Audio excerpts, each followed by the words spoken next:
Hello and welcome to the DrivingMaul show. And boy, oh boy, that was as close as it could get at the weekend with that 1-point win to win the Rugby World Cup. And joining me to go over all of the news and action from the weekend is Steve. How are you doing, sir? I'm doing very well. I just popped myself up there. I'm messing on the screen. I'm doing good. Good to be here. It's sad now. I mean, it's sad. We've got to be sad. No more exciting rugby to watch, like from the World Cup. It's like, we've got to watch URC instead. It's like, 6 months to international rugby. It's like, no, it's been fun. Been a blast, right? World Cup's been a blast. What a weekend it's been as well. Oh, you've still got Wales versus the Barbarians coming in a couple of weeks, I think. Yeah, well, I mean, yeah, Wales for a start off. Yep. Well, we'll just stick with the URC, I think. Go to the Stormers. Oh, okay.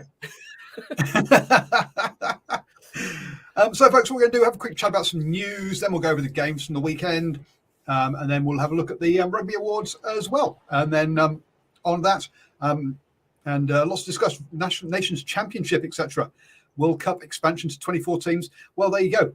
Steve, as you were just saying pre-show, you tend to go off on tangents and talk about things. So it looks like we're going to be doing that then this evening. How many hours we got? Congratulations to the world's best, the third best team. Bronze doesn't lie. Exactly. Go England. Oh dear. Dearie me. So that's Christopher in the chat there. Good to see Simon and the reviewer also on YouTube. Don't forget you can join us on YouTube, Facebook, and Twitter or X or whatever the hell Elon Musk is doing with it this week. And also you can catch up or listen to the podcast as well. Obviously, you can't join the live chat via podcast, so you have to be here at 8 p.m. on a Monday to do that kind of thing. So, big news from the weekend or since last week is that we have a new visual identity for the Rugby World Cup. We have a new logo. Good. I'm glad the reviewer's here because I'm pretty sure he's the one that brought it up in my live stream this morning and showed me it. And I said to him at the time, I was like, okay, I had a look and I was like, is this what you mean? And he's like, yeah. And it's like, I thought this was someone's channel art they made for a YouTube channel or like a Twitch channel saying, and I was like, man, that's a pretty poor effort. And it was actually the World Rugby World Cup logo. And then we just continued to throw up for the next about hour after that, just continuously. It's horrible. So go for it. You're welcome. Yeah, it's all your fault, reviewer.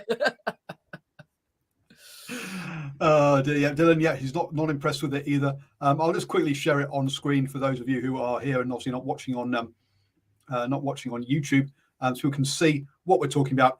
It's this fantastic, amazing, wonderful gold swirling galaxy with RWC in the middle of it. Yeah, there was nothing wrong with the old one. I don't see how this one embraces the future, gives the Rugby World Cup the unique energy and all of that kind of thing. Robbie, we're not talking about the Pacers, okay? Well, I mean, there were tangents to go down. 2-0, Robbie. Go down, but that's undefeated. That's not one. Undefeated, eh? Well, great start to the season. Yeah, he's been to 2, Robbie. Yes, he has been to them as well. He's and he's got merch and he got put on the screen. And they've just they spoiled him. It's what happens when you're a YouTube celebrity, and you. He's spending all that YouTube money, eh? That's what Jack would say, yeah. Spending all that YouTube money. Woo! Throwing it around, yeah. All $3.50, yeah. So, yeah, waste of money doing a new logo when it wasn't required. Quite like the old one. Don't know what this is all about now. Looks pretty awful. Simon says, looks good in gold. Yeah, not so sure about that. There we go.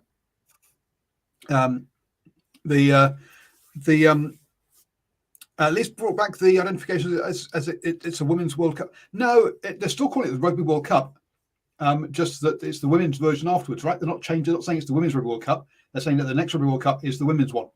So that I think we should have women's Rugby World Cup and men's Rugby World Cup, so we know what the differences are, please. So yeah. So there we go. Looks worse in glow in the dark green. I think that pretty much goes for everything in life. Reviewer, that's a standard thing. Everything looks worse in glow in the dark green. Anyway, let's move on from that one. Please. Eddie Jones has yes. has now officially quit. Okay, folks. So there we go. So he's officially quit. And apparently, whilst they've not actually signed and done the paperwork yet, apparently he's not getting paid out. That he's just getting quit, full stop. Boss McLean says he won't resign over basically cocking this up. As he was the guy who directly hired Eddie Jones. It's been short. It certainly hasn't been sweet, Steve. How did he screw it up so badly? Where did it go wrong? It's been pretty sweet for us, hasn't it? Sitting over on this side laughing at everything that he stuffed up and all the stupid things he said and all the people he's abused and telling people they're jokes and idiots and they don't know rugby. And I mean, even what he said last week when he said that, Michael Hooper and players that he left out weren't the role models that he was looking after for the World Cup tournament. And I mean, geez, it's funny. It's really funny. But where did it go? There's been a good comparison I read last week about how England had the same amount of time to prepare with a new coach as Australia did, as in England sacked Eddie Jones. And Wales. Yeah, well, yep. Yeah. But England is the direct correlation of Eddie Jones left England to Australia, right? So, yeah, true. And look, but even Wales, consider Wales as well. How much better were Wales? How much better were England? He can't sit there and say, I didn't have enough time because those sides had just as much time. And look what they accomplished. I mean, England, as much as it pains most people to say, it would probably be most surprising tier one nation out of the Rugby World Cup, right? I mean, to get into that top four, many expected them, like myself. I think Australia might have been the most surprising that they did quite so badly, to be honest. But okay, surprising in a positive way that they actually performed better than expected. Regardless, where did it go wrong? I mean, selections definitely went wrong in selections. Just everything, really, everything. The attention, the deflections. I mean, if you give Eddie credit for anything, I would give it to the credit that he actually absorbed most of the attacks at himself.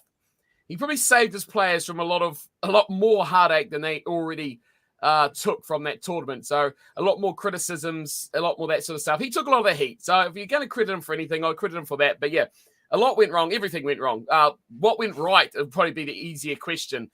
And alongside that, you'd probably say they unearthed a few good players, youngsters for the future. I'd say, in 2027, they should have just provided they stay in Australia, a nice, deep, hopefully pool of players that they can select from over the next 4 years as well. So not great, though. Not great for Australia, not great for Eddie. And I honestly, moving on from this, I fear for Japan. If he goes to Japan, which, like I say, hasn't been confirmed. And I think I've read there's a number of high-profile coaches that are actually trying to get their Japan job. So, tread carefully, Japan. That's all I can say. Yeah, absolutely. And to me, I think Nocturnal Rights has nailed it, which is where I was going to go with this. Confused strategy and personnel and messaging. Look, he started off with one team. They lost a couple of games. Then he totally ditched them and started off with another team that saw him through to the end of the Rugby Championship. And then decided that wasn't working, and so started with another team at the Rugby World Cup. He was like, no. If you look at what Gatland, to a certain degree, did something similar. He had an initial team. He then flipped and went, right, no, this is my team. Steve Borthwick, a bit more experience with the crowd as he was Eddie Jones' assistant for a while before going off to Leicester Tigers, came in, picked a team and stuck with it. And after a couple of games, that's what Gatland did. And this is not what Eddie Jones did. He kept, even during the Rugby World Cup, he's like, Carter's my man. No, he's not this. Gordon's my man. No, he's not this. Kind of who was the fly half? I think I've got the wrong name there for the second person. But anyway, but he kept changing. He needs to pick a team and stick with it and go, okay, this is what it's going to be, and I'll either win or lose with it. Instead, he kept changing. The players didn't know if they're going to get selected or not. I mean, Quade Cooper, you either whether you love him or hate him, you don't pick him in every single 22 up to every single 23. Sorry, match day 23 up to Rugby World Cup, and then don't take him to Rugby World Cup. I mean, that's a waste of a jersey.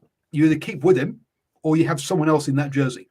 And to me, I think that's where the problem was.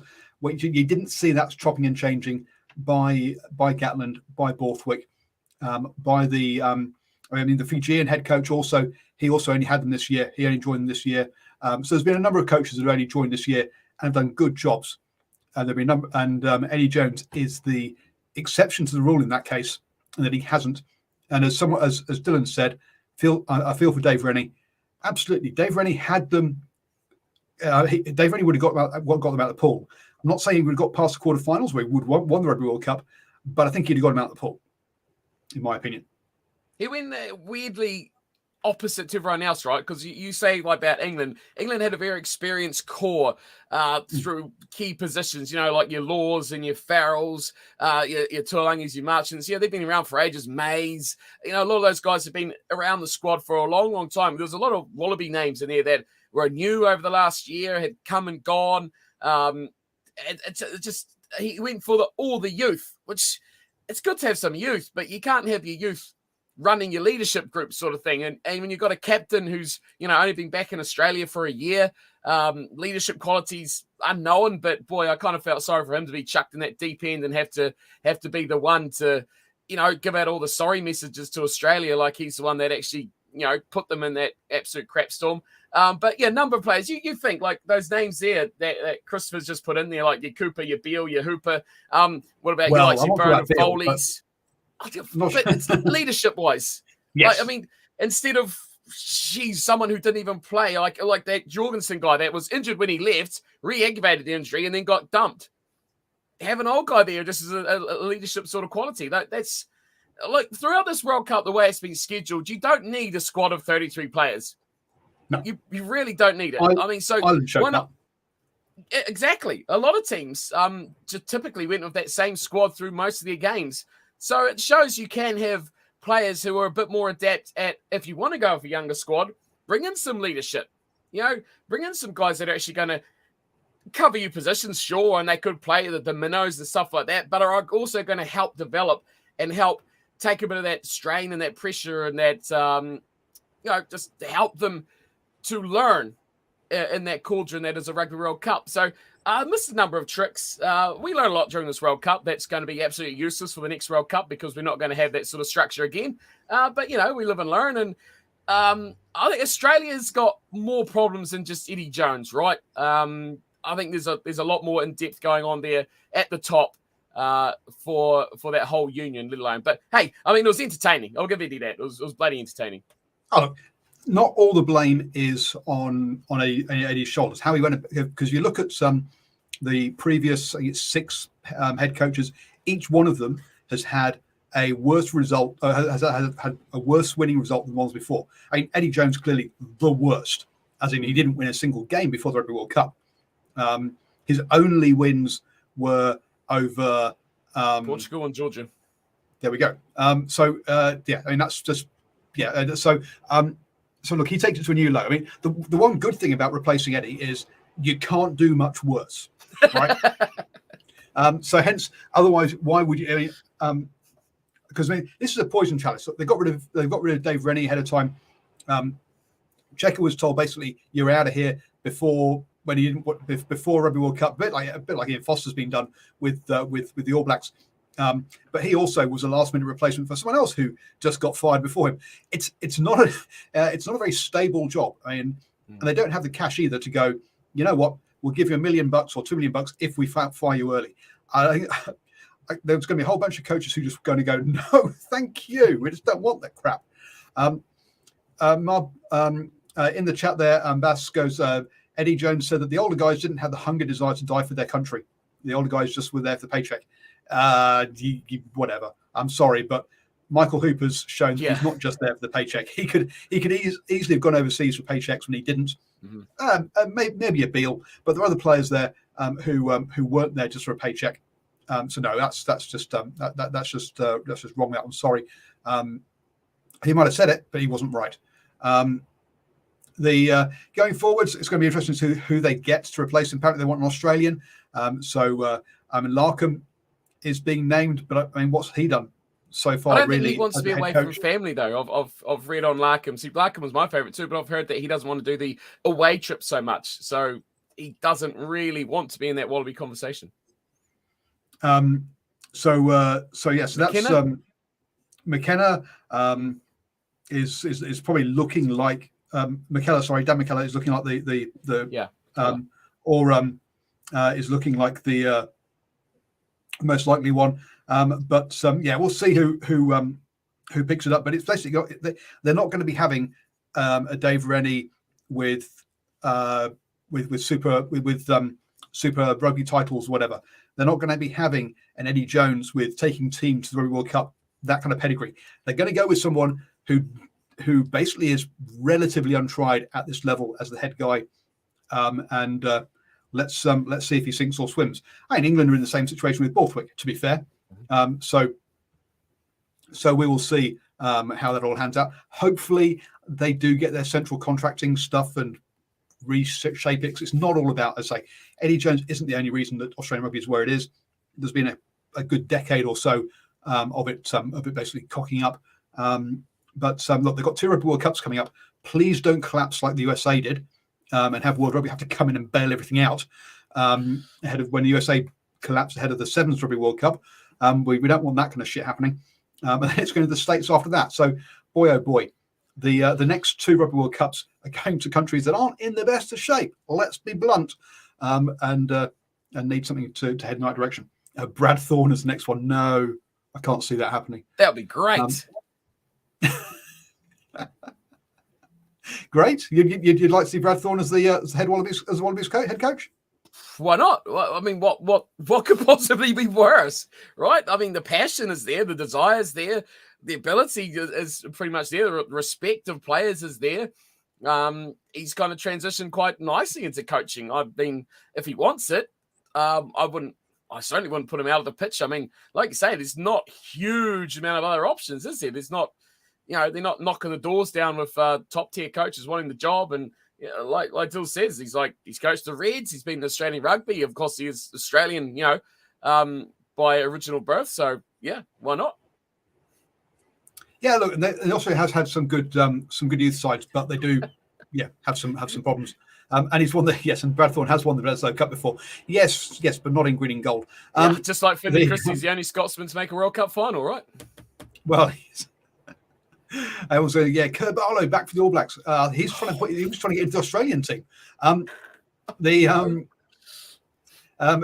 Bastard. Every coach, every country needs their own people to coach their country. Foreigners don't win World Cups. No, sorry, that's not true. But you do need somebody who will embrace the culture, as Eddie Jones did in Japan, as the French guy who's leading the Portuguese team this year has done. Those people, you need people as the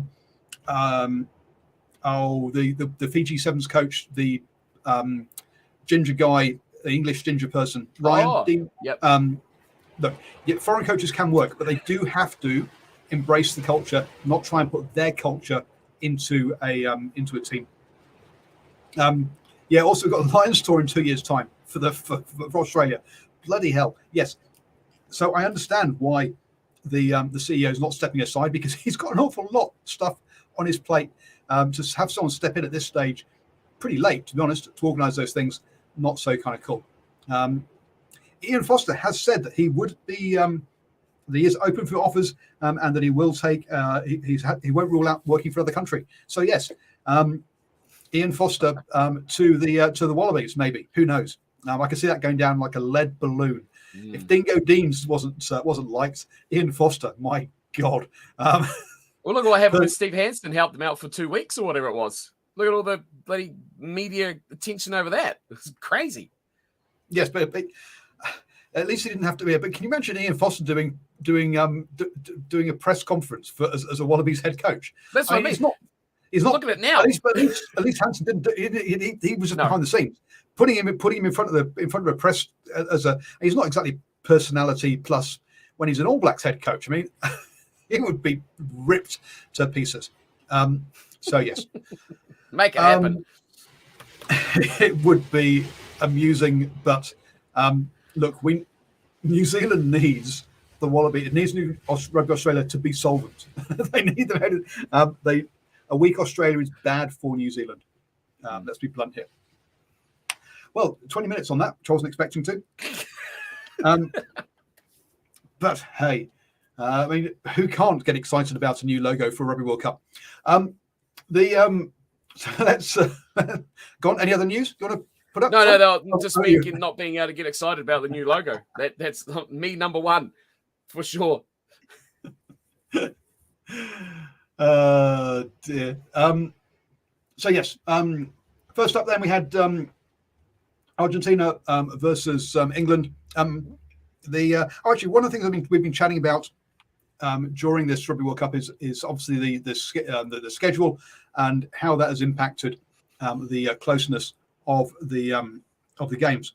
And if we have a quick look at the two games we had this weekend, one game was won by 3 points, the other game was won by 1 point. These are the closest ever finals. It's the closest ever Rugby World Cup final.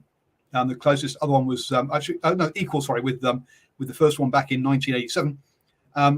And 87 and 2011. No, 2011 was 3 points, wasn't it? 8-7. Unconverted try and a penalty to an unconverted try. I've got the way around. Sorry, yes. No, you're right. This is the closest. It should be 1 and. I've got. Oh dear. It should be 1 and 3. Yeah, 87 was a lot more than that. There we go. 87 was 20 points. I'm getting my two columns mixed up. I know. Dear. I flustered him. No. This is why I've got Steve on to keep me on the straight and narrow. Yes, it's close to the final compared to 2011. Bring back Alan Jones. Jesus Christ. I mean, there are dinosaurs and there are dinosaurs. But these are the closest ever finals combined. With again, same with 2011. So for all of the talk about the whole thing about how these the schedule and stuff. I'm clicking on the wrong bit of the screen. Sure, one of the semi-finals was the second biggest blowout, but we had the best quarterfinals or closest quarterfinals ever. Look, it's worked. It's worked overall. So I'm not that upset by the schedule. Sure, it caused lots of angst, but I don't think it's ruined this World Cup in any way, shape, or form, Steve. It's been good. I mean, I've had 3 days or 4 days for my voice to rest from doing 3 or 4 matches in a row at 3:30 in the morning. So, I'm all for it. That means I could go again in the next weekend. I remember I did 2019. But also the draw is what I meant. It's not just the draw. Oh, no, the draw needs to be sooner. No. The draw needs to be sooner. No, it worked out all right? But it worked out okay, yeah. It still wasn't right. They got lucky with that. I think they got lucky because teams performed differently to how I think people were expecting teams to perform, right? I mean, that Pool C was just fun. I think that was probably one of the funnest World Cup pools you'll ever see. But who could have predicted the erraticness of the Fijians, the quality of Portugal overall? And, of course, the Georgians were there or thereabouts as well. So I think they got lucky with that. I think Pool C kind of overshadowed how dull A and B were. And they kind of kept everything exciting for the weekends. But, got to do it sooner. You got to do it sooner. You want your semi-finals to be semi-finals, right? I think that's where it kind of got it all wrong. But yeah, in terms of the gaps, I like the gaps. And we're not going to have that again. That's for sure. But do it just before 6 months, a year, at least a year minimum, I reckon. Well, we'll see how they do. But they won't do that. No, if this is World Rugby you're talking about, they'll do it the worst way possible. They'll probably do it next week, knowing them. It's probably worried that Bill Beaumont won't make it. A bit closer, but it won't be quite so. But it won't be as close as you want anyway. But look, the next Rugby World Cup. Oh, geez, boy, oh boy. Let's just make the whole thing more complicated, right? Rip from my throat. Having more teams. Okay, I can see that's a relatively good idea. But look, we had some serious blowouts in this tournament. If you're gonna have weaker teams in this, then we're going to be even bigger blowouts. I'm not sure that's necessarily is going to be. There's going to need to be a shed load of investment between now and then to make it happen. And then where you've got the first and second plus the best finishing thirds, oh Jesus Christ! Where you're having to figure out the points difference on this guy against a team they've not played, who's over in that other pool, and that's just going to be. Keep it simple, stupid. And I think perhaps what we should have done is have a bowl competition or something else to give other teams at the same time, or some way of having more teams involved. But I'm not sure that the way they've gone about it is the right way. That's my opinion. Maybe something like they did actually at the Sevens World Cup, where they actually had teams who got a bye in the first round. That might be a way of doing it. So you get the big teams don't have to basically thrash small teams. Give me more teams. Give me more teams. More teams. I want more tier 2 rugby. I want more. Give me more tier 2. Give me more Portugal. Give me more Brazil. Give me goddamn Belgium. I want them all. I want them all. And I want them all to play rugby. I want more teams. They're getting shafted already. They're not going to play any decent games against any decent opposition for the next 7 years anyway. So why does it matter? No, I want more. I want more teams. That's what's so wrong with the bloody Nations Cup, is that basically Portugal don't play a tier 1 team between now and the next Rugby World Cup, right? Exactly. And then they're expected to turn up and compete. That's just bullshit. The Nations Cup isn't going to work. It's just going to isolate and eliticize the game even more. And this is one of the most elitist games that there's ever been invented, along with cricket. Cricket and rugby, the two most elitist sports in the world. They don't need to be. And look, it's not like rowing or cycling where you have to spend $5,000 on a bike.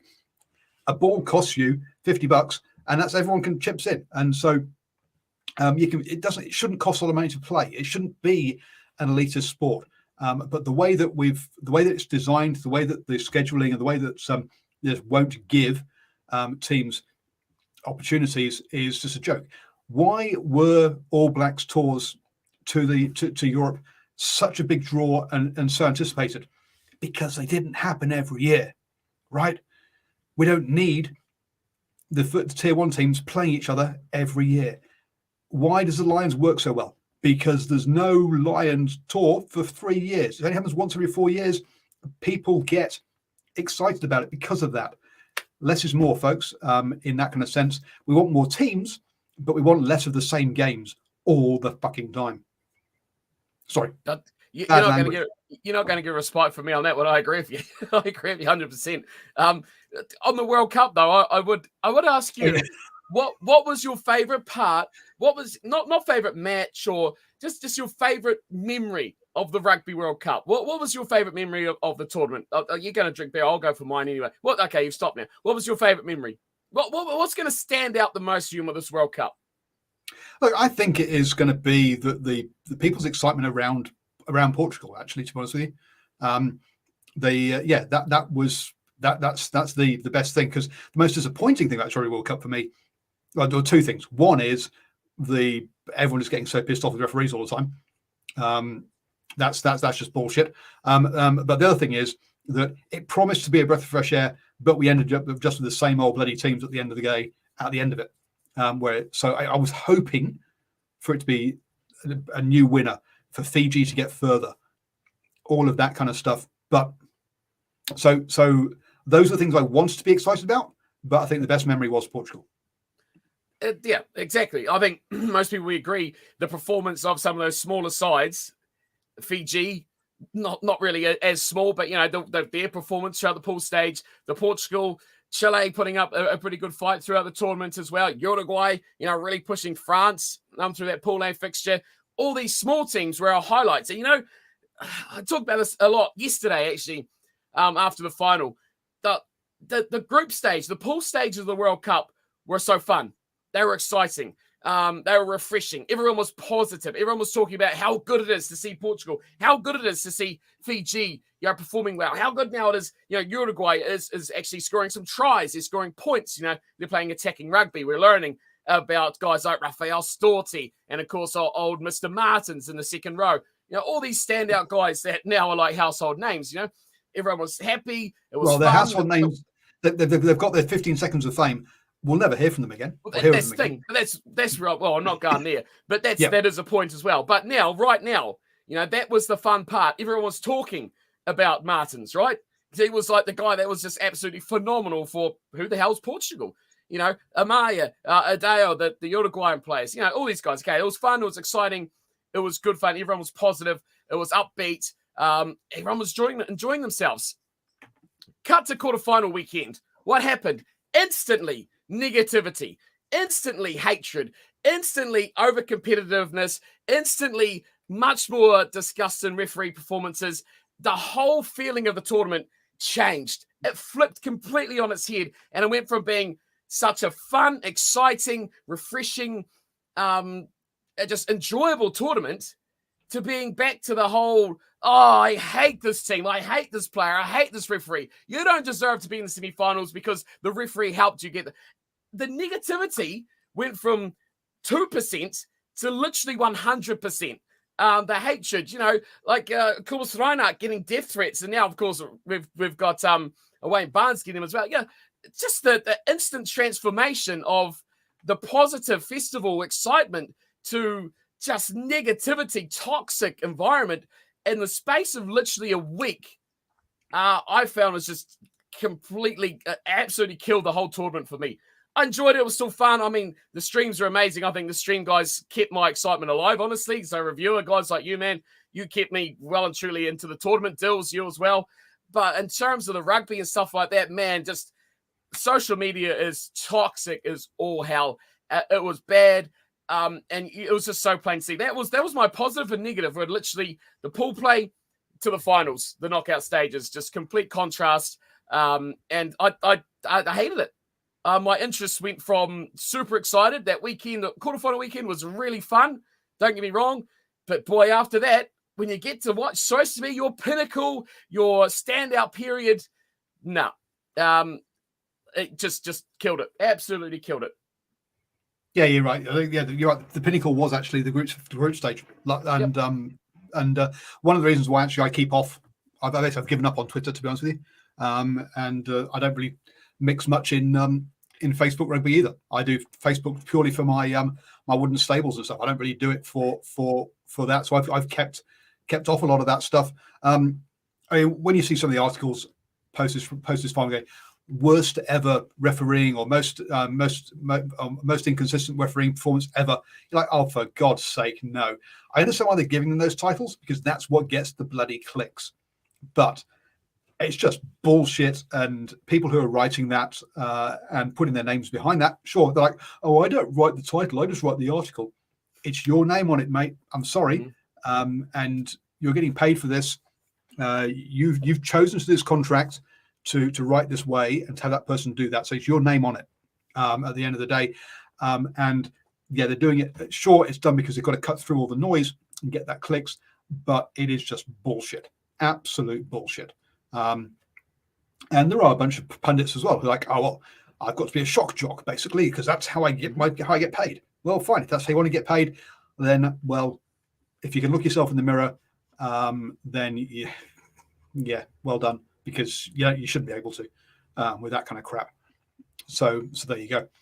And credit look to the All Blacks who have come out. So to Foster, to Sam Cane, the way they've responded and talked about Wayne Barnes, they haven't come out and gone, he lost us the World Cup. That's my one chance in a lifetime. No, they've come out and gone, yep, it'll be with me for the rest of my life, but it was my mistake, or that's how the calls go. There are problems, or Ian Foster, there are problems with rugby. There wasn't problems with his calling of the game. Right, is how he's put it. Yep. So hat tip to them that they have stayed away from that and haven't fed the fire in the way that Razzie sometimes does on social media, for example. So yeah, and sure, which we will actually talk about some rugby at some point, or actually some games. So just very quickly, the England Argentina game. You were all about last week. You're all about how this game meant much more for Argentina, and I kind of bought into that to a certain degree about the emotion, how they're back in France. Being in France 5 tournaments ago was what got them into the Rugby Championship by coming third in that tournament, beating France and so forth. But I think this was an England side that really wanted to put the middle finger up at other people, going, we're not as shit as you say we are. And there are a bunch of guys here who were signing off as well. I mean, Owen Farrell, I'm pretty sure it's got to be Owen Farrell's last Rugby World Cup, and they really were had a gut full of being told they were crap, and wanted to pay it back. Also, Argentina have only beaten England once in their last 10 games. And I think we saw England grind it out and show you why. It's only been one in 10. They might have finished better. They might have played more rugby, but it's about winning the game, winning the scoreboard. It's not about winning what's on the pitch. I think Owen Farrell will go through to the Lions tour. I think he's about 32, if I'm not mistaken. So getting through to 34, I don't think he'll quite do a Sexton and try to go through to 36. I think there's probably enough talent in England that'll probably slowly squeeze him out. The real concern is we're talking about Danny Keir this morning. He wanted to get 100 test caps. He's got about 4 more to go. That's a worry. He should just retire and call it there. But hey, England did surprise me. I'll be honest. England did. I thought they had a bit more passion than I was expecting. They actually wanted. Remember 4 years ago, they took off their silver medals, losing the final. Yep. That's gone, and good. Gratefully to see it has gone, because I think 4 years ago they actually thought they had a chance of winning it. Now, I think they thought they had a chance of being in the final too. Oh, this year? Yeah, they had an outside chance. Whereas they actually last time I think they thought they had a chance of a real chance. 1 point. 1 point. One kick. The fact they got that close is amazing. But one Stephen Donald. That's all it was. But yes, it was good to see them actually wanting to play. And it's good to see them actually trying to play rugby. Although I do feel very sorry for Henry Arundel. Okay, that's all I'm going to say about him. What a night for him. Unbelievable. Gets subbed off as well. What did he get? 2 touches? About 2 minutes where he got subbed off. I mean, they played a bit of rugby. Whether they wanted to play a bit of rugby or Argentina maybe made them play a little rugby because they were really wanting to toss the ball about. But it was a good match. Arguably, and most people have said that, I've seen this as well, better than the grand final as far as a spectacle of rugby goes, because there was tries and attacking plays, and there was a lot of big hits. Man, there was some absolute huge hits in that game. Fun to watch, a lot more free-flowing, a lot more open, not so stop-starty. I think it was a solid game of rugby. England in the first half did want to play their box kick game. They kind of, as you'd expect, they would do. But I think it was just a nice, solid game of rugby by two sides who wanted to play and wanted to win. And yeah, overall, I mean, I'm not going to criticize either of these two sides because they played really well. It's a sad day for Argentina as well. Clevey departing, and I'd say Sanchez departing. Number of guys leaving that side as well that have been integral to their development from, a tier 2 nation, a decade ago now to being up there, a top 14. I mean, can't argue with that. They are a top 14 in the world. So yeah, future's bright for Argentina, I think. And looking through that England side, I think they've got a good core to build on as well. So a nice game of rugby. Mateo Carreras is an absolute legend. I can't wait to see him play any sort of game of rugby again.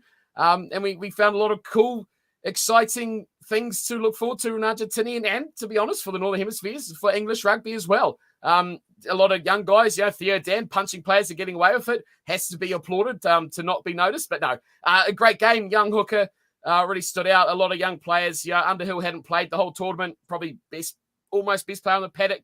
Really solidified that back row future for England as well. Just got to see them get some midfielders in the future, and they could have a decent little side in that team. But Marcus Smith, I have concerns about him. We criticized the crap out of Damien McKenzie, right, for being too small, but he took his hits and he battled on. But man, Marcus Smith gets brutalized, doesn't he? I feel sorry for him. He gets absolutely smoked, but I'll credit him. He gets up, bloodied. I mean, he wears white, which is probably half the problem. But he gets up and he battles on. So he's a nuggety little character. Fun to watch. And that was probably the most fun England game I've watched during this World Cup. They actually looked like they wanted to win and they wanted to play rugby. And it kind of looked like they're enjoying themselves, right? A bit of pressure off. They know they weren't going any further. They could actually go out and do the job. Yeah, no, that's a good question, Christopher. I asked this on the stream. A couple at the final. Would you prefer to win a third, fourth playoff bronze final, or lose the grand final? Go out winning or go out losing the big dance? You want to make it to the big dance. You want to give it a shot. You don't want to have. So, yeah. If only we'd got that kick, or if only we hadn't give. If only our scrum had held up one more time, we'd have had a shot at the All Blacks. No, you don't want to go out. You want to be in that final.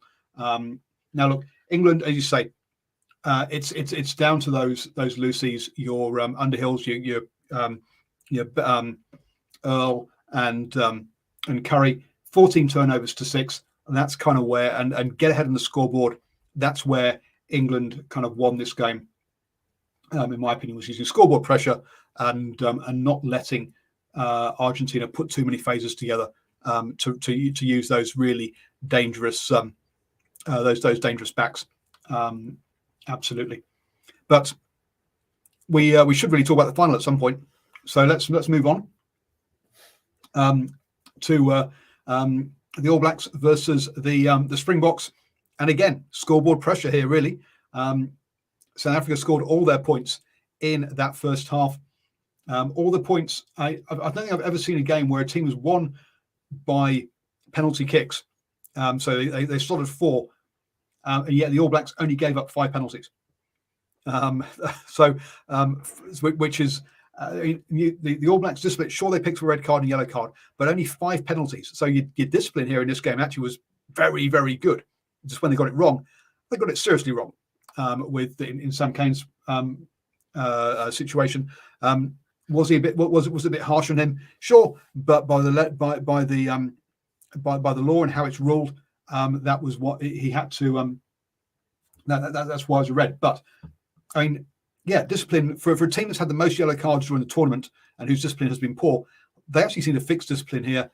It's just that 4 of those penalties were kickable in the first half, and that was enough to lose them the game, or at least enough to give South Africa the points to win the game. You know what you're missing, though? You know what? You've just completely gone straight over the top of it. It was the absolute showing how out of touch, and of course you guys know I'm going to bitch about this, how out of touch World Rugby is with that pre-match absolute monstrosity of garbage. What a terrible... Hey, that concert was bad, but what I thought was really bad was the fact that Dan Carter brought the trophy out with some actor, I don't know, they know who he is, she is, I should say, and not a woman, like legendary women's rugby player.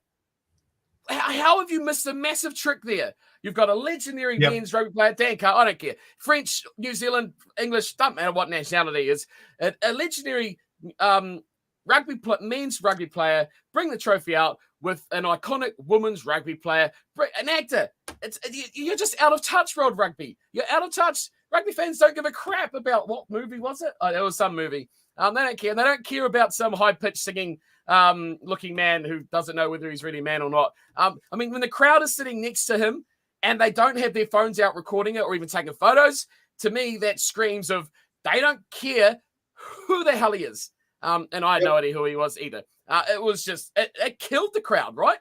A crowd. Well, no, okay. So to be honest with you, I didn't bother with all the pre-match stuff. I don't. So I went down to my local rugby club and watched it, and I arrived pretty much basically as the hack was happening, kind of as kickoff. So I didn't bother with all that crap beforehand. You missed out. So thankfully I missed all that and had no idea. The concert belonged to the car park, not in the stadium. Fantastic. I like that. I'll be honest, I can't comment on it because I've got no idea what the hell you're talking about. I did see some talk about, who's that person with Dan Carter kind of tweets and stuff and mentions, but whatever. No comment really. And at halftime, I didn't listen to the Sky stuff. I was getting my bacon and egg sarnie from the barbecue at the rugby club. So people who were talking about the fact that the Sky's halftime stuff was crap, it probably was. But this is one of the reasons why I don't stick around for these bits. Full time was worse. I can tell you that much for free. No, I just think rugby's out of touch. They're just out of touch. I reckon they're not in tune with their audience, right? I mean, let's be honest. Okay, it's an elitist game. There's generally a middle-aged sort of, older sort of person game. I guess there's young fans in there as well, but it just didn't get the feel of the stadium. I don't know who you'd get. I didn't even know they're going to play a show they haven't for the whole tournament, but it just felt out of touch. I just felt they missed an opportunity to display, some iconic players. Bringing an actor out just doesn't give you any publicity. The only excuse, and it's not a big excuse either. Sophie Turner, was it? Oh, okay. I don't know. Okay. No who idea. cares if she was a Louis Vuitton ambassador? Does she have Anyway, a handbag? They make handbags? I don't know. Yeah, they do make handbags. Another fashion apparel. But the Whiskey is good. but the WXV or the women's rugby, international rugby is on at the moment, and most of the women's players or ex-players will be down there commentating and stuff. But sorry, ex-players. There was heaps of them. They were commentating. They were media. They were all over the place. Anyway, the game. Anyway, okay, so let's talk about Sam Cane then, because someone wants to. Someone wants us to in the live chat. Look, Sam Cane was unlucky because the guy was dancing around. It was as a melee of players. He didn't know which way he was going. He runs. He suddenly is in front of Sam Cane. Sam Cane has to make a tackle. The thing is, if you're gonna drive forward in that situation when you're upright and you catch the guy in the head, you're going to be carded. What he needed to do was make a passive tackle where he wrapped him and fell backwards and went down, rather than going forwards and trying to make a I've forgotten what the word is now, where they make a tackle that goes back, pushes the guy backwards. Anyway, but you have to make a passive rather than an aggressive tackle. He didn't, and because they're not trained to. They're trained to make dominant hits. There we go. They're trained to make dominant tackles. In that situation, a dominant tackle was just dangerous in the fact of likely to come up with a card. He needed to make a passive tackle, and he didn't. Chris Edwards Bailey, will New Zealand make Sam Cane walk through the country naked with people shout shame at him like the Game of Thrones? Look, no, I don't think New Zealand are upset with him. Right, he didn't make. Nah. It wasn't a stupid decision. It's not like he swung a punch at somebody, or he did a clothesline, take someone's head off. It wasn't a deliberate go high. He was caught unawares, and I don't think Kiwis are. I say, look, I avoid social media, so maybe I'm wrong. Maybe everyone is kicking off and saying he's the Antichrist and should never come back to the country. But to me, I don't think look, yes, it was a red card, but he isn't culpable in the same sense as other ones. Steve? No, I agree with you. No, he got himself in an awkward position, didn't he, or a bad position, because he got beaten. He got beaten defensively, so he was actually behind, and the defense was coming up on him. So really, it's easy to say in hindsight, right? But he was covered, right? So he didn't need to really go and try to make a desperation tackle to try and stop it. But yeah, I mean, you're right. It was head, shoulder, knees and toes. They were all involved. The knees and toes weren't bending, they weren't flexing. So you're in trouble straight away if those 4 things aren't in agreement. So, but the problem is though, how many people are going, is it red or is it yellow? That's the thing. That's the big thing to me, is that we should be able to, and I know I've harped on about this so much, but we should be able to decipher ourselves and saying, yeah, that's likely going to be a red. And that's the biggest problem. But bad tackle. But then, I agree. And then later on in the game, you saw in the 22, Cheslin Colby jump for a ball and stick his hand up and knock it on. It got called a knock on, and he hit the player. Now, about 4 to 8 years ago, that's a red card, because he's not in a position to justifiably win the ball. But we haven't stuck with that. I say that, and that would have been, it would probably been a yellow card because the player didn't land in his head, but it would have definitely been a penalty because he jumps up and puts his hands up here. He's got absolutely no way that he's going to win that ball. All he's going to do is disrupt how the other person catches it. But now we're not calling that anymore because we've let that rule slide. And it's like, because people aren't getting tipped up in aerial contests anymore. But if we're not, that consistency just isn't there. You don't know from year to year what the laws are going to be. And so it makes it very hard as a fan to know what's going on because they change every year. And then even within a game, we have basically the referee can do no right. He got told off in this game for blowing too many things and also for missing things. And it's like, well, hang on. You either let the game flow and he misses lots of shit, which a lot of you apparently want, but you also want him to make every single call correctly. Well, it's impossible. And the referee is in a no-win situation because World Rugby have just set it up so that he cannot do either. He can't let it flow, and he can't, because either way he tries to do something in the middle, and he pisses everyone off because he blows too often apparently, because he doesn't have a feel for the game, but also misses things and then makes mistakes.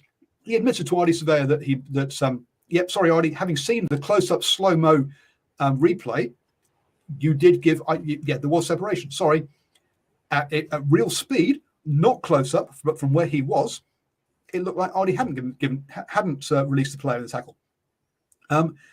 Those kind of things will happen.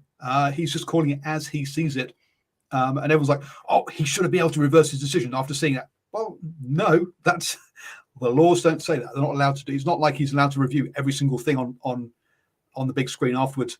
The game would take 3 days, as we saw during a Lions test. Once after the referees got totally taken to the cleaners by video, that second Lions test took like an hour for the first half. It was nuts. Sorry, you may please go ahead. No, you're on a rampage. You're on a rampage. I was just going to let you go there and have a little rest. No, I agree with you. I mean, when we talk about the referee here, it's the laws of the problem. I do agree with we'll talk about Kane and referee. Yeah. What he said about the post-match, when he got his World Player, spoiler, he said about how it's always a post-match anyway, about how it's the laws, it's the way they're deciphered. That's the sort of thing it is. It's not really the referee. He's making the best decision he can, blah, blah, blah, which is kind of right? I mean, you can't argue that Sam Cane's red card wasn't a red card. You may argue it was a little bit harsh, that it should have only been a yellow. But I mean, you can't argue that it wasn't a card, right? But you talk about the lifting player and stuff like that saying they're not ruling on now. But what about putting in straight at the scrum? I remember that was penalised in Super Rugby like 3-4 years ago. If it could go straight. No, I remember they had that season.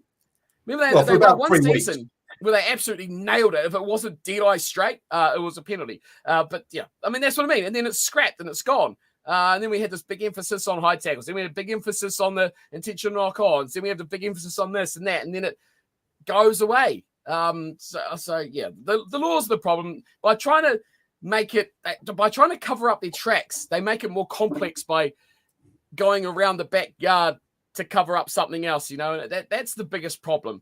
Referees cop it, TMOs cop it, and yeah, you're right. It's like, what do you do? Do you miss everything, let the game flow, or do you blow every little tiny thing up and just completely make the game like NFL? You might as well put pads on and throw the ball forward there. We're just about that way. But at the end of the day, I don't think the All Blacks can blame referees, and I think anyone who is blaming them for that loss should take a little look in the mirror, because they had plenty of chances to win that game. Absolutely. Look, it's a 1 point game. If Richie Mo'unga kicks a conversion, if Geordie Barrett gets that penalty over, the All Blacks win. Right? Mm-hmm. Simple as that. The Springboks weren't scoring a hatload more points. As I've just pointed out, there were only 5 penalties, and all their points came from 4 of those. Right? There wasn't much more opportunity for the. Sure, I mean, we had Colby knocking on over the line. So they did have opportunities themselves, but not. But I think the All Blacks had more, as you say. I mean, Aaron Smith's had a try that was disallowed as well. So look, from that point of view, one of the things I did find interesting: 19 turnovers to 9 didn't help the All Blacks. Again, losing that breakdown battle is always going to hurt you. But they did a very good job at handling again with disrupting the Springboks line out, who lost 4 out of their 10. Yes. But after not giving up a single scrum against Ireland, was it? The All Blacks, the South Africa had 11 scrums in this game.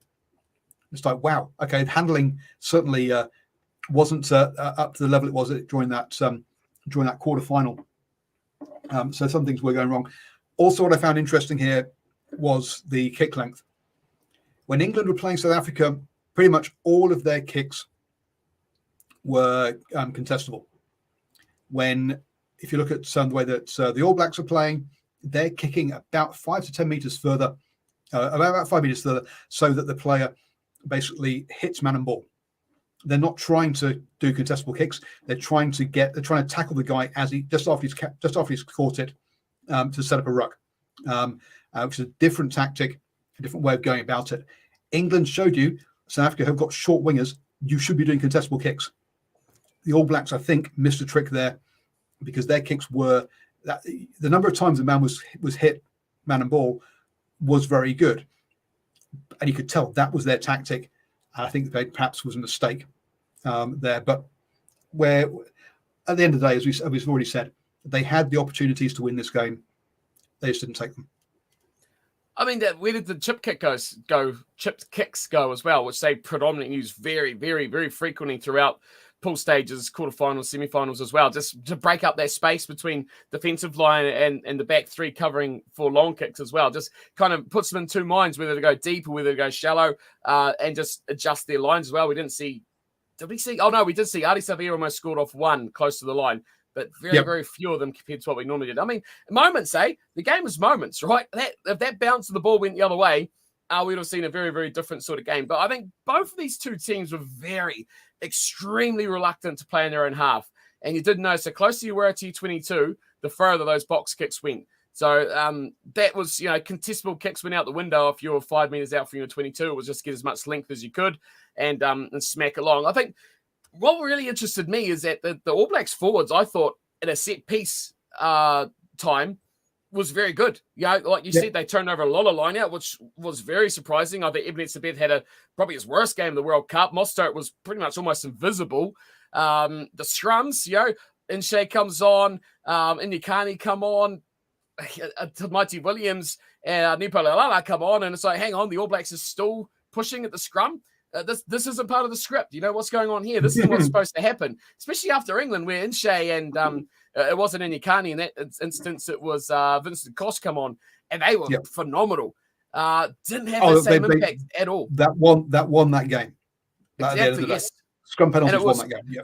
Massive difference, right? When those guys come on, the scrum transformed. I think when the All Blacks replacements come on, they actually improved their scrum, which is saying something for Nipo and Tamati Williams, who really I wouldn't have, young and average, I would have considered those two. So really good for them to come on and actually put that pressure on. Some very, very good established front row options for the Springboks. So, a lot of positives take from that game, right? You look forward. But 2 kicks, 2 chances, man. 2 chances to win that game that they could have had, they could have taken. It would have changed it drastically. I don't think the Springboks were scoring any points that second 40 minutes. They looked so defensive and so out of kind of attacking ideas that they weren't going anywhere near that All Black try line. But hey, they shut it out. They shut it down. They played defensively very well. Peter Steph Toy was phenomenal. And they took their chances, right? They know how to win with 1 point lead. If anyone knows how to win with 1 point lead, it's South Africa. It's phenomenal. Peter Steph quarterfinal, semi-final, final. 1 point. That's extraordinary. It is amazing. There's a team just South Africans clearly have no heart. Because mine would have just fallen out my ass by that stage. It's just, no chance. No, turn right. All Blacks actually edged South Africa. Only the defence and the penalties won this game for them. No, I disagree. Team. I think they're the better team. Yeah, but there wasn't defence or penalties that won South Africa's game. What won South Africa's game was the All Blacks couldn't kick. The All Blacks kicked 50%. South Africa kicked 100% at posts. End of story. Okay.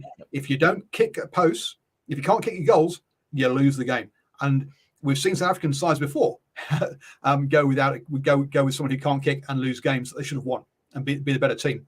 And here it is, those 2 kicks, as you say, that's the difference here. It's 50% kicking, 100% kicking, which is why Pollard's playing rather than Lubbock at the end of the day. That's not my point. I was about to say, what happens if Mani Lubbock played that first half an hour? Yep. Well, then South Africa lose. Put bluntly. Yeah, I mean, three of their penalties were in that first half hour.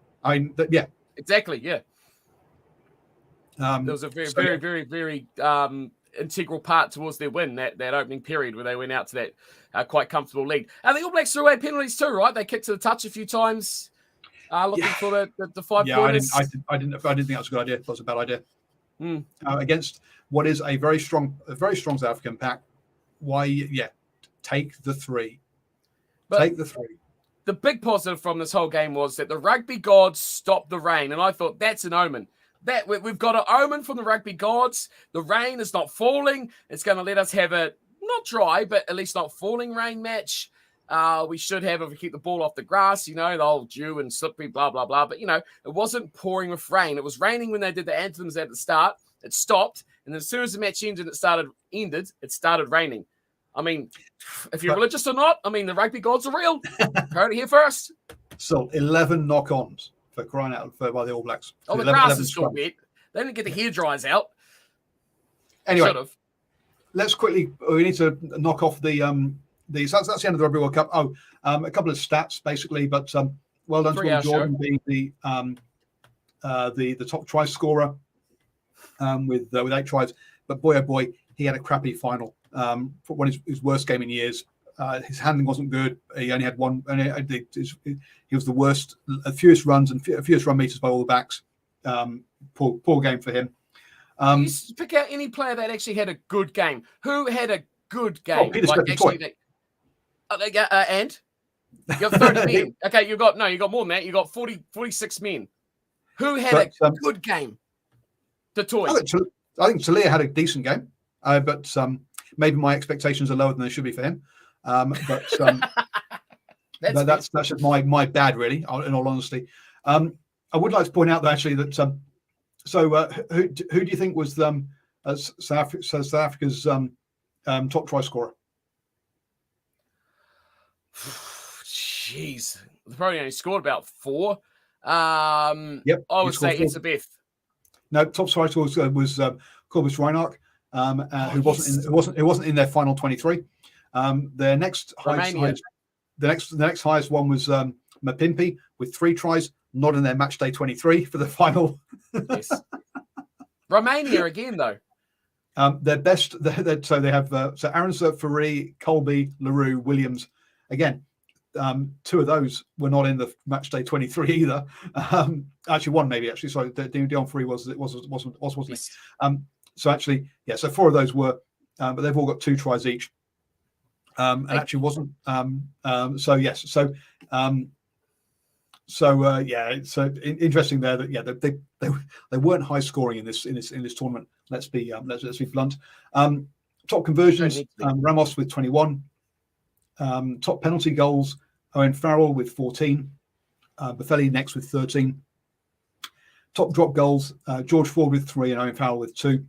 And the top point scorer of the tournament, Owen Farrell, yeah, we know, with 75 points, 1 more than Thomas Ramos. With and who picked Thomas Ramos in their fantasy as being the leading point scorer of the tournament? I know.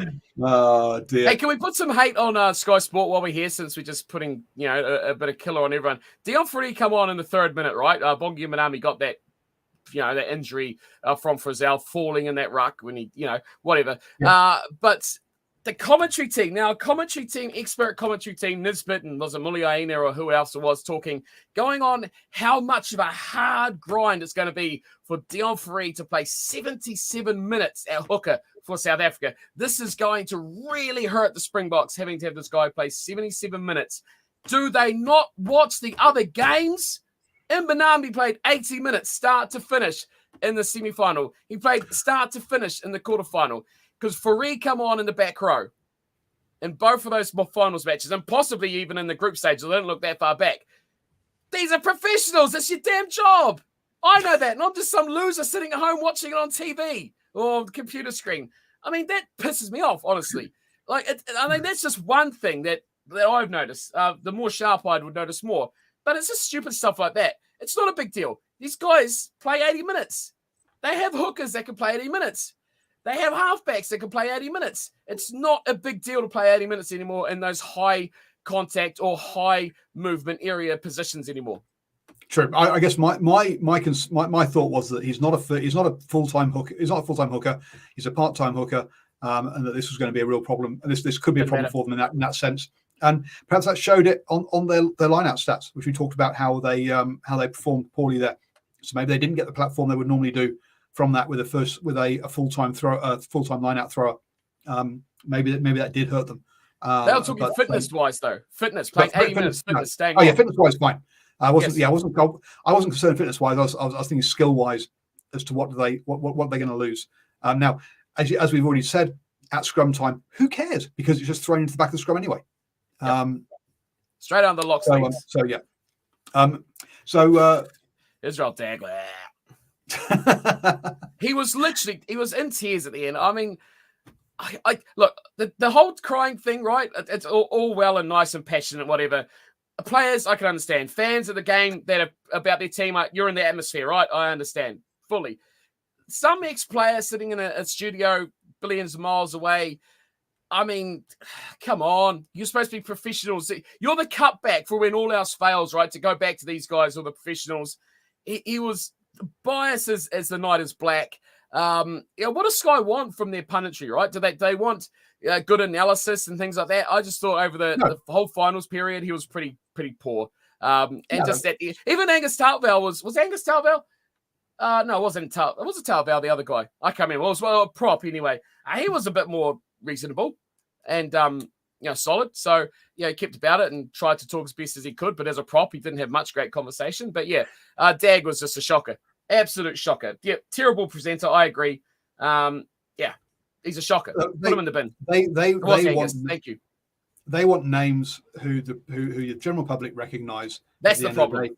And remember, Israel Dag was part of the Air New Zealand adverts ahead of the last Rugby World Cup. And he didn't get selected for the squad, and he was highlighted as being one of the two main players. Look, he's always been loved by from the media point of view. He likes being on camera. He likes talking.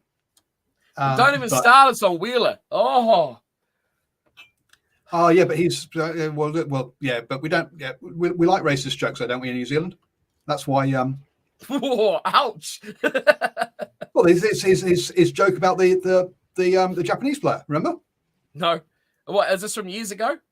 No. This was on camera as a pundit, pretending to talk in a Japanese accent about. I've gone blank now as to who's the Japanese international who played for the Highlanders. Tanaka. Yeah, Tanaka. Making jokes about that weren't now look, I think they're mates, and I think amongst themselves it probably was funny. It's not the kind of thing you say on TV. And dancing on a table. So yeah. But look, if you're going to get lads who if basically Sky's thing is get lads on to be laddie, and they'll be laddie. Now, as something, the Japanese player is his friend, but for Joe, absolutely. Look, I don't think he is actually racist in that kind of way, and I think it's the sort of thing that will be funny amongst friends behind closed doors. It's not the kind of thing that's funny on TV. There, I don't think he meant it in that way. No one knows the context, do they? Like, but there was no context. Watching don't know. He was, I'd say in that. I think, look, it would have been funny amongst themselves behind closed doors. In that situation, it wasn't. I don't believe he was being nasty to the guy. I think it was a joke between them. But that's not what we're asking for pundits.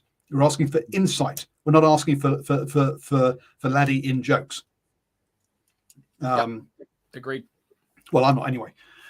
Anyway, World Rugby Awards. Because we've run over, and we should touch on this. Congrats! It's a 3-hour show, isn't it?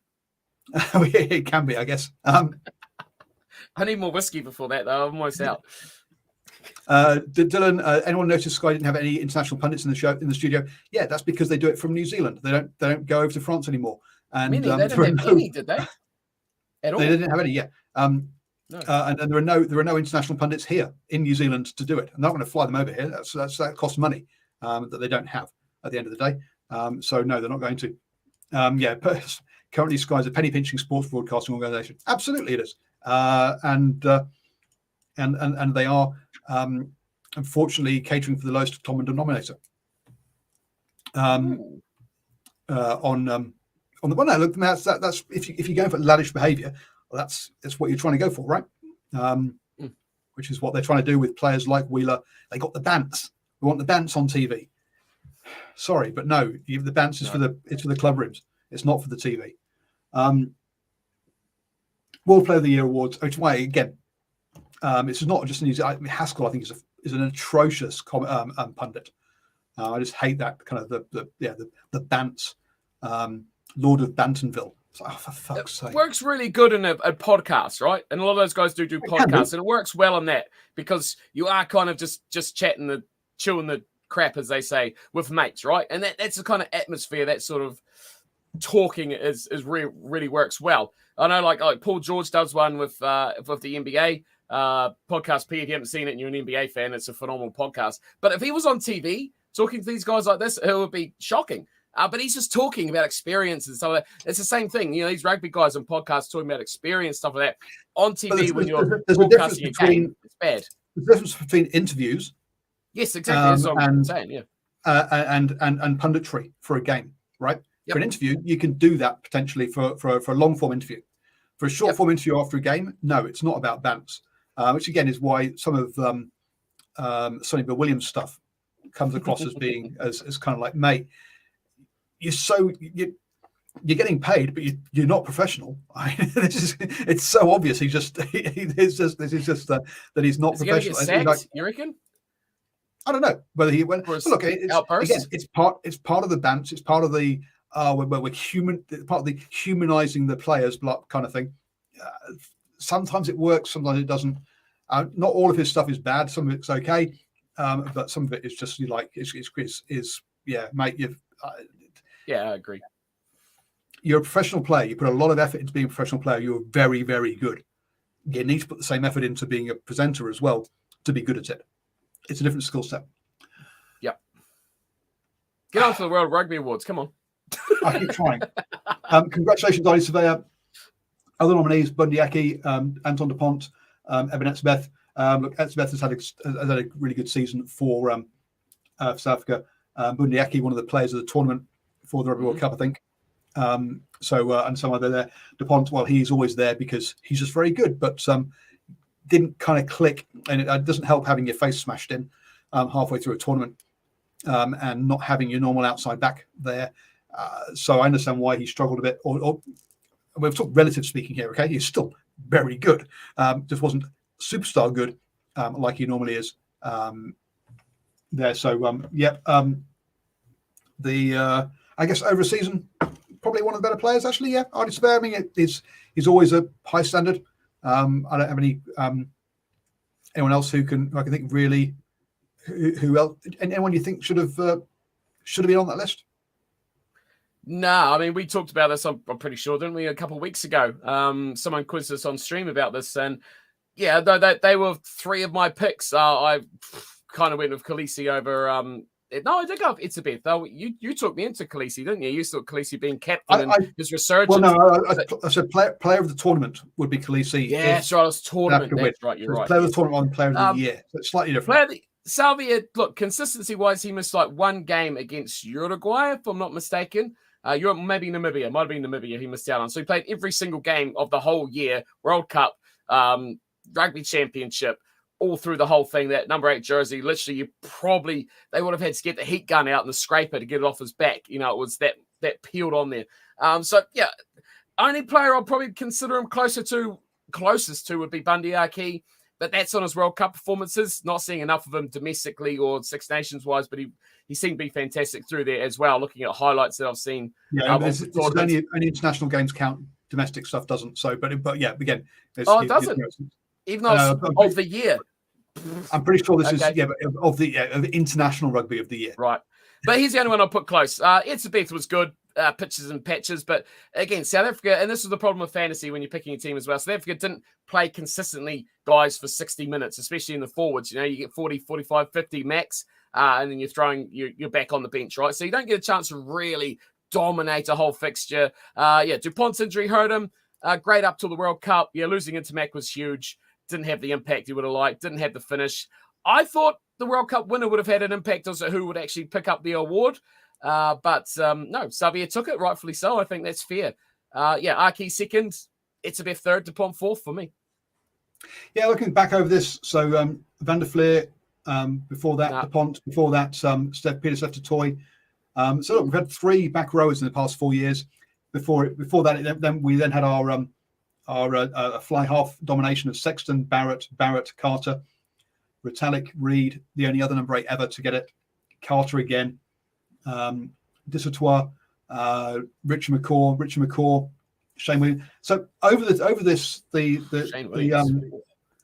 when this has been won, 7 times it's been won by a flanker or a fly half, 2 times by number 8. So 9 times by back rowers, whereas scrum halves twice, wings twice, lock and hooker once.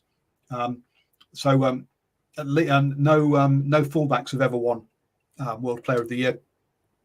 For that one.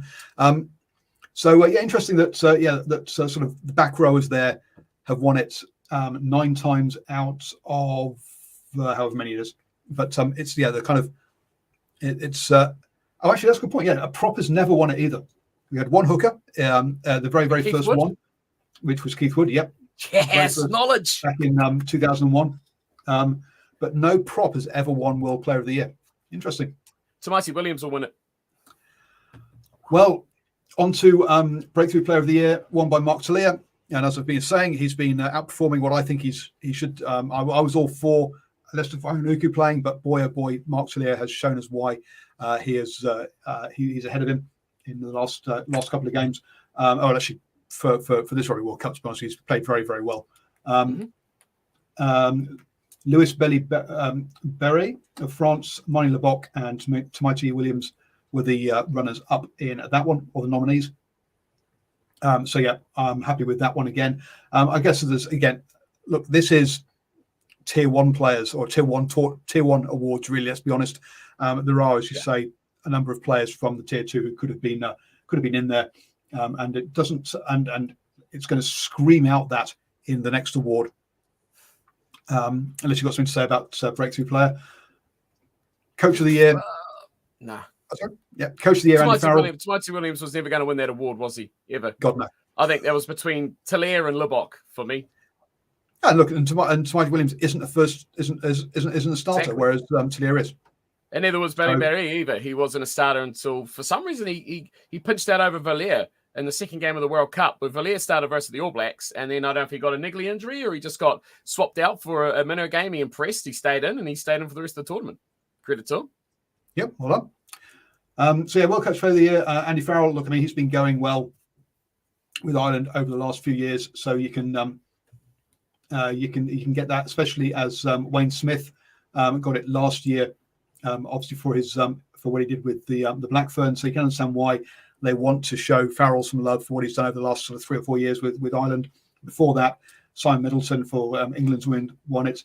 Razzie back in 2019. There was no one in 2020 who got it. So you can understand why they've given Farrell it as kind of like, well, we should have given it to you last year when you won down under in New Zealand. But Ian Foster, Jacques Neymar, and Simon Roy-Willie. Sorry about the butchering of the name there. The Fijian head coach with other nominees. I mean, Ian Foster and Neymar both made the final, but Coach of the Year, it's a bit. I say the Portuguese head coach could have been in there. But I'm not sure about the nominees there, but I understand why they've gone with Andy Farrell. It was the easy option, wasn't it? It was the easy decision, easy option. I mean, yeah. It's easy to look over the World Cup and the impact. You know, you look at Fiji and the way that they've played and what they accomplished. And I think, looking at this morning, did Ireland accomplish what they set out to accomplish, what their goals were? I would say no. Yes, very good over the last few years. Number one, 17 games in a row, Six Nations, everything everything they wanted throughout that period. But World Cup wise, I think they failed. I think of Ireland, honestly, it's much, no disrespect to Ireland whatsoever, but they failed in their task. This was the best team they've ever had. World number one, again, 17 games, unbeaten. Can't get past the quarterfinal. Is that a success? No. I think Andy Farrell's winning this for what they did last year, not what they did this year. It's not World Rugby coach of last year, is it? No, I understand. I agree with that. But I think that's why they've given it to him. They've gone, look, he won a tour with Ireland down in New Zealand the first time ever. And yes, big deal last year. Yeah, but that's why I think they've given it to him. I don't think he deserves. To me, as you say, this year, Fijian coach, Portugal second. Don't care about the rest. Yeah, I love that board guy. He's fantastic. Did you see his post-match interviews? No, I didn't. No, I think I saw watch some of them, one. He is truth. He spits truth. But I agree with you on the Fijian head coach getting it for that personally. So yeah, with you there. Him. What they've done, that's the Portuguese one, not the Fijian one. But that's why they Patrice. That's why they gave it to Andy Farrell's, because last year they had to give it to Wayne Barnes because of the Black Ferns turnaround. You're well done, Ireland. Let's move on. Yep. Men's try of the year, Duhan van der Merwe against for Scotland against England. That hurts. I just hurt. No, look, great try. It just hurts to see England giving up tries like that. Wakatawa, Japan, try of the year. Wasn't even listed. Then Pinot for France versus Ireland. Hugo Keenan for Ireland versus France, and then Bayana Habosi for Fiji versus Georgia. That was all right. That try. Yep. Storty was good too. I mean, it screams of just shitting all over the tier 2 nations, wasn't it? Like that Fakatava try was just like, no second row / back row player should be allowed, let alone capable of doing that. Van der Merwe's try is good. The way he steps before he catches the ball is fantastic. I mean, there's thinking of that rather than most players, they catch the ball and then think, what am I going to do? Yeah, he's already thought that. He's 2 or 3 moves ahead. It's fantastic play. Storty as well, outstanding player, beats defenders for fun. Nomination at least. Come on, give Fakatava, give Storty a nomination. Niashvili as well scored some fantastic tries for Georgia. I'm going to be critical of the tier 1 bias. Van der Merwe's try was phenomenal. Yeah, give it a winner, but give these guys at least a nomination. Agreed. Women's World 7th Player of the Year, Tyler Nathan Wong, Michaela Blyde, Madison Levy, Rapini Ulunasio. Again, sorry for butchering the Fijian lady's name there. No, I can't comment. Don't watch any sevens. Men's or women's. Men's 7th Player of the Year, Rodrigo Isgoro, Leroy Carter, Marcus Montoya, and Akiuli Rocalicio are the nominees. Again, there's 2 New Zealand players there who I've never even heard of because I don't watch sevens. And who plays for Argentina now? Who's progressed and transitioned into that 15 role? Isgro, the winner. Oh, sorry. Yes, thank you. But the dream team of the year, and I know you've got a lot of you've got a lot of comments here that this is basically the tier 1 dream team of the year, because basically there are only 4 teams even listed here. Bale, Sheenan, Furlong is the front row with Etzebeth and Scott Barrett in the locks. Doris, Olivon, and Sevilla are the Lucy's. DuPont at 9, Moanga at 10. In your centres, Aki and Ringrose, with Jordan, Pinot, and Ramos are your back 3. As you pointed out in your live stream this morning, that's 3 number 8s in that back 3 in that loose trio. That's not very clever, is it? How about we actually have a 6 at 6 and a 7 at 7, or at least an open, or a blind side and an open side, because obviously South Africa like to change their numbers for some reason because they just can't count.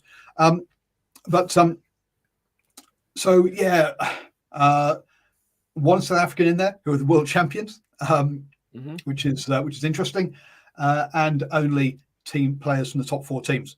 So apparently, if you play for anyone but the top 4, you're not very good at the end of the day. So, look, the bias, as you say, of looking at just tier 1 and the top games on that one is there. Dylan goes, I'm annoyed how they snub World Cup winners in dream teams, not just World Rugby's. Honestly, I wouldn't have many more South Africans in there myself, personally. like I said before, they don't play consistently enough, or the sort of game plan to stand out bar the forward pack. And then they rotate enough, like the reason I think Ireland has so many players, and France probably for that matter as well, is because they've pretty much played every single game. Whereas, it's the best probably played, 40, 45 minutes per game sort of thing. But, to me, Cyril Bailly was injured at the start of the World Cup, missed the first couple of games, didn't even play until the very end of it. So probably 2 or 3 games. I know Six Nations, whatever, but I'm just looking at the World Cup. Who cares about Six Nations? Dan Sheehan, same thing. He missed the first couple of games. For a long, okay, but did he really stand out? I mean, look at Malvaka, France. Okay, it's a tier 1 nation. Malvaka was phenomenal. One of the best hookers. Him and Malolo from Samoa, best hookers in the World Cup. Standouts, outstanding. They're my top 2. Ben Tamiafuna, Tagi from Fiji, Gallo from Argentina. There's just a number of front rowers that can easily fill in those voids. In your second row, probably not so much. Back row definitely had a lot. Ben Earl, Courtney Laws, Martins. Yep. Back row had a whole pile of players in that forward pack. Be recency biased because Peter Seftoy really only stood up in the final. He hasn't had a good year, but he had a fantastic final. Yes. But yeah, you're right. Ben Earl, as you say, Earl's phenomenal. Has been amazing, but you can hardly. He's number 8 now. Okay, admittedly they put 3 8s in there, but you can hardly have him replace the World Player of the Year in Ardie Surveyor. So you can understand why Ben Earl misses out.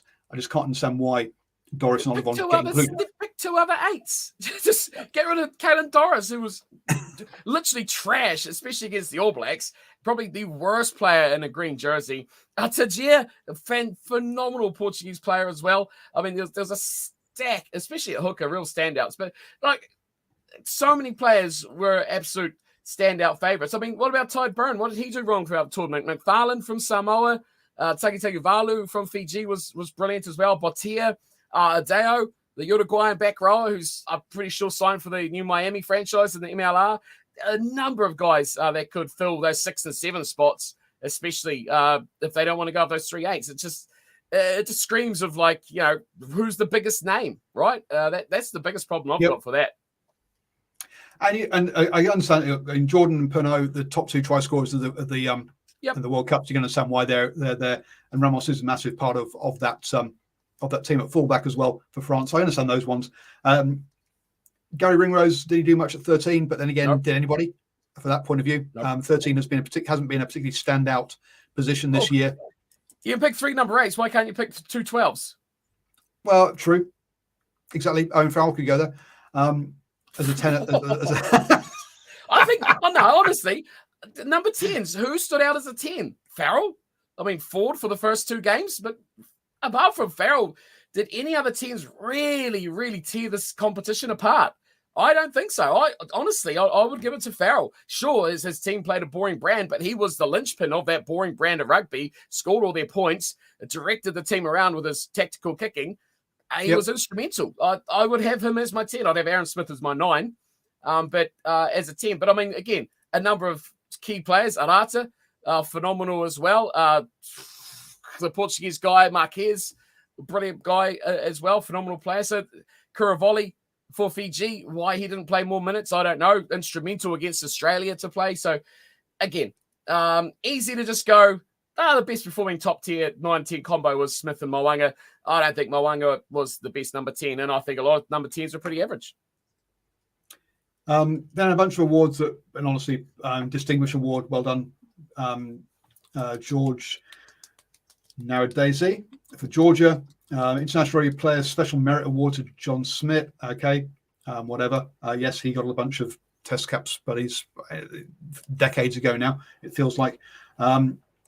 The Rugby for All SOS Kit Aid. Well done, United Kingdom, apparently. There we go. Whatever they've done. Hey, Rugby for All. Award?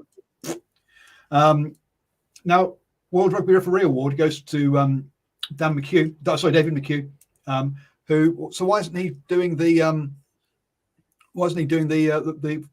manning the World Cup final then? If he's the best referee in the world. What nationality is he? He's Irish. So there's no reason why he couldn't. No reason. Get him in. So yes, interesting there. 20 years, taking charge of 28 tests spanning 3 Rugby World Cups from 1995 to 2003. He might be a bit old. So basically, he's been mentoring players now. So he's a coach mentor, and so he's not even a proper world. So why the hell he got it? God knows. The Georgian guy should have refereed the final. Yeah, I've heard a lot of that. But the Georgian guy was the best that was there. Some World Rugby Hall of Fame inductees: Dan Carter, Thierry Dessautoir, George Smith, Juan Martin Hernandez, and Brian Habana. I don't think we can argue with any of those. Nope. So congratulations to all those guys. And yeah, it was a matter of when, not if, those guys were going to get inducted. Let's be honest. There with that one. I thought George Smith might still be playing. He seemed to play forever. But clearly he must have retired if they're going to put him into the Hall of Fame. So we've wrapped that up. Thank you very much, Steve, because it's past my bedtime, unless you've got some other rugby crap you want to talk about. No, not really. Just hating on the World Rugby right now. Yep. I agree with Bo Montesaurus should be in the bin. We need to change. We need to change, start from the start. I love that name, reviewer. That's his name from now on. I think those awards just like scream of the whole problem with the whole thing, doesn't it? It just screams of why everyone's complaining and why. No, why not name like a tier 2 team of the year? Just give some inclusiveness, right? Well, we want all this other inclusive crap. The only tier 2 nominations were the Fijian head coach and a Fijian try. Are they tier 2 now, though? Are they still tier 2? Well, okay, it's the closest you can get, basically. Those are the only two and